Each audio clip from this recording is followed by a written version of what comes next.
Almost every page about hazard insurance still quotes a rule both Fannie Mae and Freddie Mac deleted. The real test is one line on your declarations page, and it is not a dollar amount. Hazard insurance is the property damage part of a home insurance policy, the part your lender cares about. You do not buy it anywhere.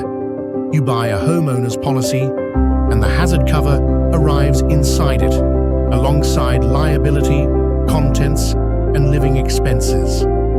Federal regulation defines hazard insurance as cover on the property securing a mortgage loan for the hazards the owner of that loan requires. The lender is insuring its collateral. Personal property, liability, and living expenses are the half of the policy that protects you. Search how much hazard insurance your lender requires, and you get one sentence everywhere. The lesser of your unpaid principal balance, or 100% of replacement cost, and 80% to avoid a coinsurance penalty. For a first mortgage on a 1 to 4 unit home, that is no longer the test.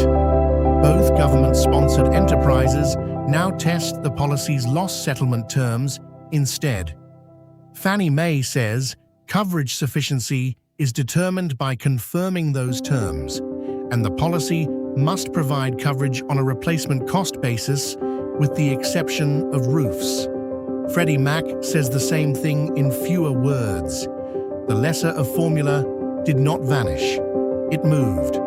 Fannie Mae's servicing guide keeps it almost word for word, but only for second liens, and federal flood law is built on a lesser of test by statute. So the right question is always, which lien and which peril? If your cover lapses, your servicer buys a policy and bills you. Before charging you, it must send a first notice at least 45 days ahead, wait at least 30 days, then send a reminder at least 15 days ahead. Most summaries drop the 30-day floor, which is why they make the sequence sound shorter than it is.